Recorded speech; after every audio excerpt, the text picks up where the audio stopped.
7 अगस्त 2003 Louis नाम की लड़की का जन्म यूके के अंदर होता है। उसके माता पिता की ये इकलौती लड़की थी। लुइस वैसे तो बचपन से ही पढ़ाई में बहुत ही ज़्यादा होशियार थी और उसकी एक कज़न सिस्टर भी थी जिसका नाम सीजे था। वो उसके साथ ही खेलते हुए बड़ी हो रही थी। सीजे वैसे तो उससे उम्र में बड़ी थी, लेकिन वो दोनों साथ में ही खेला करते और ऐसे ही टाइम बीतता जाता है और टाइम बीतने के साथ सीजे की शादी हो जाती है। सीजे की जिस लड़के से शादी हुई थी उसका नाम शेन था।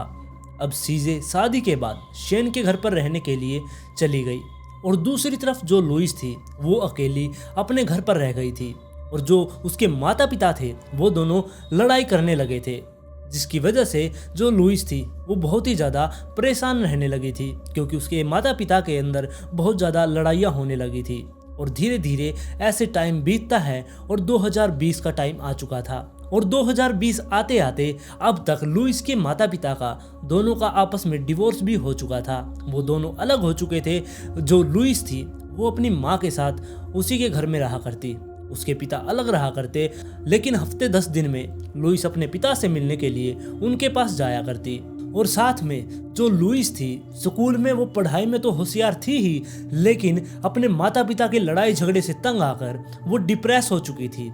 डिप्रेस इतनी ज़्यादा हो गई कि उसको डॉक्टर के पास ले जाना पड़ा। डॉक्टरों ने उसे दवाई दी जिससे कि वो थोड़ी बहुत ठीक रहने लगी थी।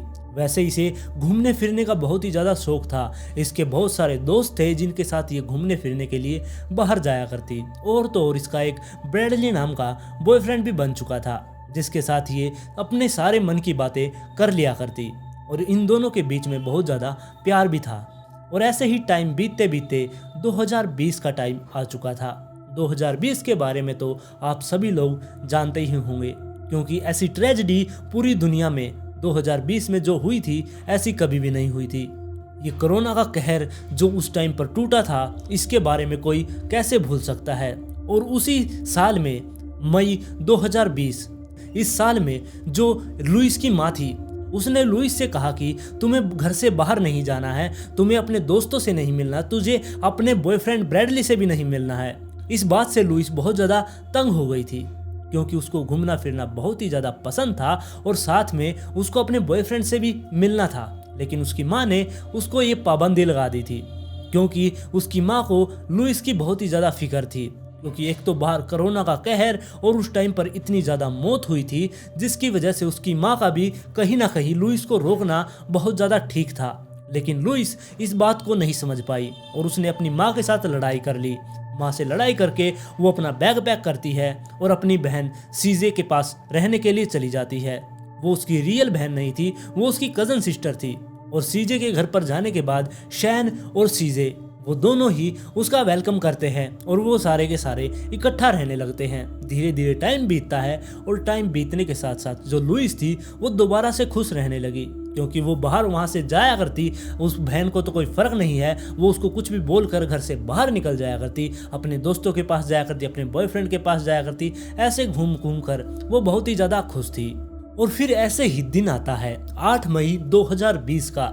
लुइस अपनी बहन को ये कहकर गई थी कि मैं अपने एक दोस्त के पास जा रही हूँ उससे मिलने के लिए, लेकिन वो शाम तक वापस ही नहीं आई। जिसके बाद उसकी बहन को उसकी बहुत ज़्यादा फिक्र होने लगी। सीजे ने अब लुइस की माँ के पास भी फ़ोन कर दिया था कि ऐसे ऐसे लुइस गायब है, उसका पता नहीं चल रहा कि वो कहाँ पर चली गई है। जिसके बाद उसकी माँ को भी अब लुइस की बहुत ज़्यादा फिक्र होने लगी थी। लुइस की माँ ने उसके जितने भी दोस्त थे उन सब के पास फ़ोन मिलाना शुरू कर दिया और उसके बॉयफ्रेंड के पास भी फ़ोन मिलाया, लेकिन उसके बॉयफ्रेंड को लुइस के बारे में कुछ भी नहीं पता था। लेकिन जो उसके दोस्त थे उन्होंने एक ऐसी बात बताई जिसको सुनकर उसकी माँ को एकदम से झटका लगा क्योंकि लुइस के दोस्तों ने बताया कि एक दिन पहले यानी कि 7 मई को उनकी लुइस से बात हुई थी। लुइस ने उनसे बताया कि जो मेरी बहन और उसका जो पति है वो दोनों बहुत ही ज़्यादा गंदे हैं, मैं उनके साथ नहीं रह सकती, मैं उस घर को छोड़ के जा रही हूँ। और सीजे का घर छोड़कर वो अपनी किसी और फ्रेंड के पास जाकर रहने लगी थी। लेकिन 2-3 घंटे ही बीते थे, सीजे उसके पास जाती है, उसे बहला फुसलाकर वापस से अपने घर के अंदर ले आती है और फिर उसी शाम को लुइस शैन के साथ मार्केट में शॉपिंग करने के लिए जाती है। लेकिन वहां पर वो बहुत ही ज्यादा ड्रिंक कर लेती है और कुछ टाइम के लिए वो बेहोश भी हो गई थी। इसके बारे में उसने शाम को अपने जो दोस्त थे उनको स्नैपचैट के द्वारा सारी बात बताई कि ऐसे ऐसे मैं शॉपिंग करने गई थी, शायद मैंने वहां पर बहुत ज़्यादा ड्रिंक कर ली थी और मैं वहां पर बेहोश भी हो गई थी।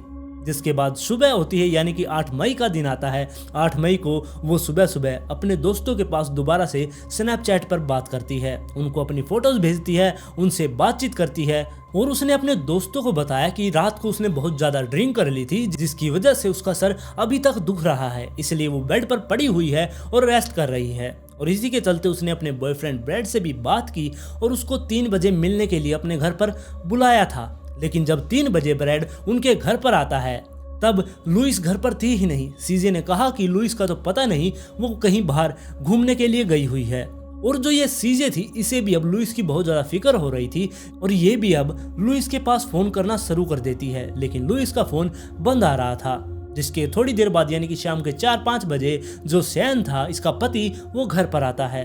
अब वो उससे भी पूछती है कि तुमने लुइस को देखा है। तब शैन ने बताया कि मैंने लुइस को सुबह देखा था और उसने मुझसे कहा था कि मैं एक पार्क में जा रही हूँ अपने दोस्त से मिलने के लिए। जिसके बाद मैंने लुइस को नहीं देखा और जब लुइस रात तक भी घर पर नहीं आई तब सीजे ने पुलिस वालों के पास फ़ोन कर दिया। पुलिस वालों के पास अब लुइस की मिसिंग रिपोर्ट लिखवाई जा चुकी थी। पुलिस वाले भी अपना काम में लग जाते हैं और लुइस को ढूंढने लगते हैं, लेकिन लुइस का कुछ भी पता नहीं लग रहा था। जिसके चलते अब पुलिस वाले सीजे और उसके पति से पूछताछ करते हैं और पूछताछ के दौरान जो शैन था उसने पुलिस वालों को बताया कि मैं और लुइस दोपहर को घूमने के लिए एक मॉल में गए थे, लेकिन जब उस मॉल की सीसीटीवी फुटेज को खंगाला गया उसके अंदर उन दोनों का कोई भी नामो निशान नहीं था। जिसके बाद पुलिस वालों को अब शैन के ऊपर शक होने लगा और 14 मई को जाकर पुलिस वालों ने शैन और सीजे को गिरफ्तार कर लिया। इनसे तो पुलिस स्टेशन के अंदर पूछताछ की ही जा रही थी, लेकिन दूसरी तरफ लुइस को ढूंढने के लिए पुलिस वालों ने अपनी सारी जान लगा दी थी।